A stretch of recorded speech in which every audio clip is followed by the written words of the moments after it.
Okay, so full disclosure, this video you are watching right now was supposed to be an entirely different video.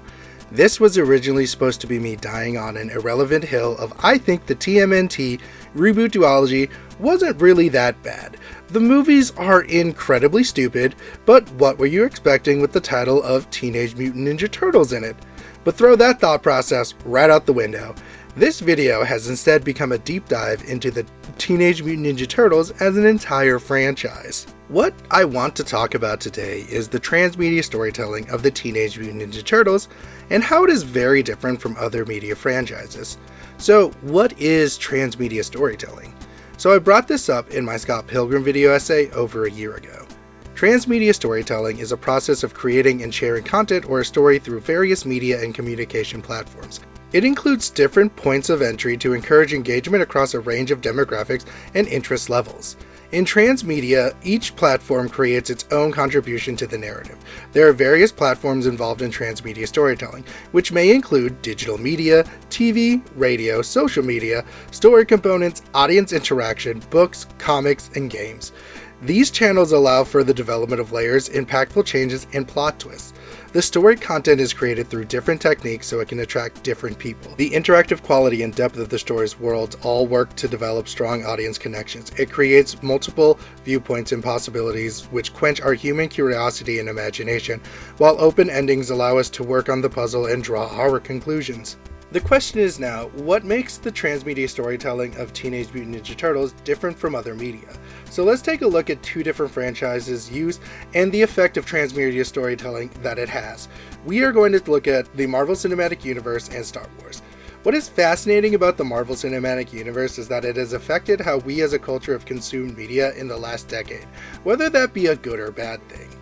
But the transmedia storytelling of the Marvel Cinematic Universe has kind of changed how we viewed Marvel comic books, and how Marvel markets everything from cartoons, series, toys, and to games.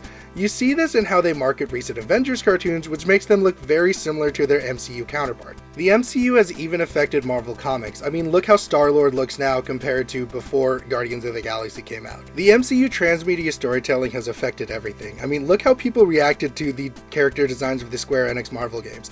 They look nothing like their movie counterparts, and people roasted them for it. That's the power of transmedia storytelling. It creates a perception on how these characters should act or look. It creates what we perceive as a solidified story and version. Now, let's take a look at Star Wars and how Disney affected the transmedia storytelling when they made most of the canon that weren't the movies or TV shows non-canon and null and void, essentially creating a separate Legends universe and picking and choosing some occasional things, and then stating whatever Disney produces from comics, TV, movies, and games has become the new canon. We aren't here to talk about how this rustled fans' feathers, but more about shifting and changing of the Star Wars canon shifted the transmedia storytelling of the story. Like, both the Legends universe and the Disney universe have a Ben Solo, but they're completely different characters. What makes Teenage Mutant Ninja Turtles different from other media franchises is that there is no legit canon or continuity to the series. I mean, look at how the Turtlepedia, the TMNT wiki, has multiple different pages for the same character because they're all considered their own canon and continuity. When we think of Marvel Comics and DC Comics, we know Batman, Spider-Man, and Superman's true origin story. Dead parents, bit by a spider, and from another planet. For the TMNT, you can't argue that the comics is the true canon because most people's experience of the Teenage Mutant Ninja Turtles is the 80s cartoon craze. Like, yes, they were affected by the ooze, but how it happened are all very different. One canon, they were experiments in April O'Neil's Pet's Turtles. Other times they were a kid's pet but accidentally thrown in the sewer when a blind person got in the way of a mutant truck and the kids saved him, causing the kids to drop his turtles. I mean, hell, who Splinter is and how he became a ninja are all different origins as well. So let me explain Splinter's origin story. Depending on what you have experienced, it'll be very different. Children of the 80s will have seen through the 80s cartoon Splinter was a human turned into a rat and trained them to be ninjas. That is also true in the 2012 reboot, but people who first experienced the TMNT through the 90s films or the 03 series have Splinter as a pet rat of a person who was a ninja. But then the 2014 reboot has him learn ninjutsu from a book. Even the designs of the turtles are never coherent besides the fact that they wore bandanas of different colors and each carried a specific weapon. besides the original comic run where they were all wearing red bandanas.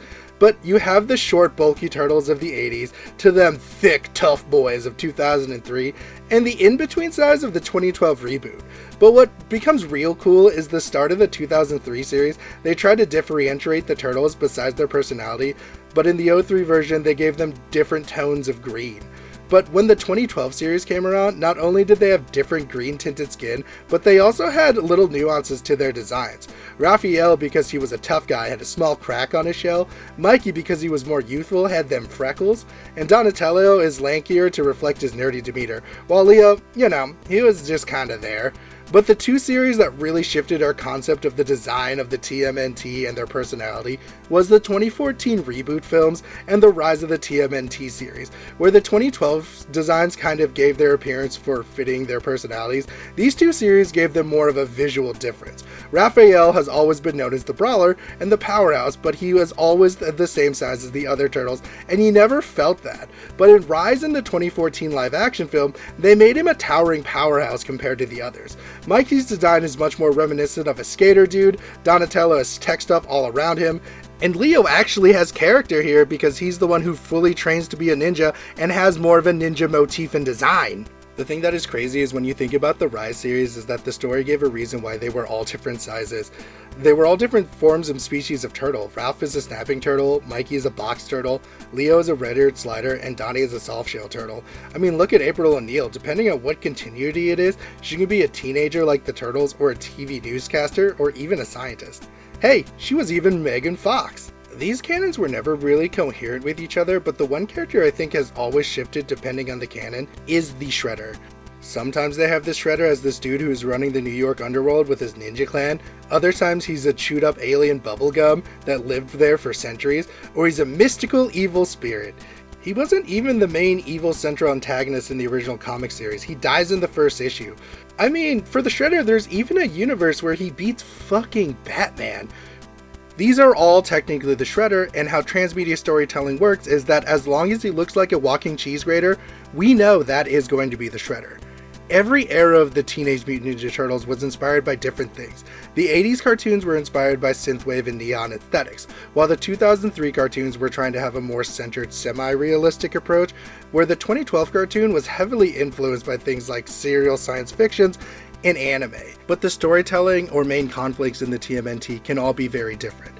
They can range from science fiction adventures where they meet up with aliens and stuff, while others are heavily centered around mysticism and magic. But the reason why I think it's okay there is no true adaptation or canon of the TMNT actually is explained in the 25th anniversary cartoon, Turtles Forever, where the 2003 series, the 80s cartoon series, and the original Eastman and Laird comic book versions of the Turtles all meet each other, and all say they are very similar but very different at the same time, which in the climax, Shredder of the 2003 universe realizes there's a multiverse of the TMNT, which is different than how we perceive multiverses in other media. Let's take for example the comic books like Marvel and DC, that yes, there are different multiverses, but the DC and Marvel have a legit, canonical true multiverse. Marvel is Earth 616 and DC is usually Earth Prime.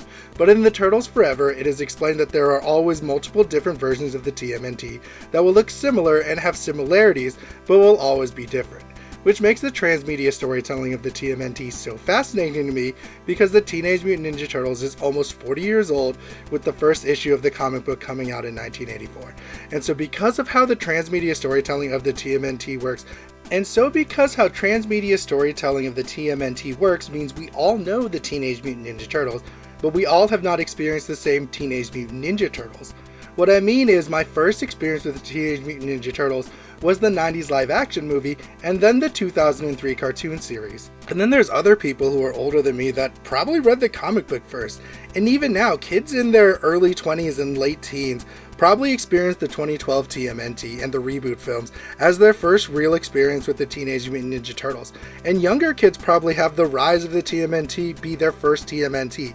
Hell, some people know there's a female Teenage Mutant Ninja Turtle that never shows up anywhere else besides in the TMNT weird live action show. These series and even the video games are very similar, but are all very different, and whatever series we first experience is what we assume the Teenage Mutant Ninja Turtles are. but the thing is, the Turtles are all of these series depending on when we first are influenced by them. That to me is why I think transmedia storytelling of the TMNT is so cool. Because at one time, the new live-action movie was coming out while the 2012 series was going on, which had two drastically different canons. And when the movie's 2016 live-action sequel was coming out, the 2012 series was still ongoing, and in between these two canons was a Platinum game produced for TMNT that had nothing to do with either of the movie or the TV canon storyline whatsoever. With that in mind, it makes me feel really weird when I hear people talking about, "It's not the TMNT I grew up with." And the original video was going to bring that up about people complaining about how the live action reboot wasn't like the original TMNT. But to me, I think they were wrong because there is no real lore or canon of TMNT, and any reboot or remake will never be weighed down by that as long as there are 4 main characters that are turtles and there are Teenage Mutant Ninja Turtles. That to me is why the transmedia storytelling of TMNT is so fascinating, because everyone has been affected by the Teenage Mutant Ninja Turtles, but some of us have experienced the TMNT very differently. And with the Seth Rogen movie coming out in 2023, there's going to be a whole new batch of kids that experience the Teenage Mutant Ninja Turtle differently, and I think that's really cool.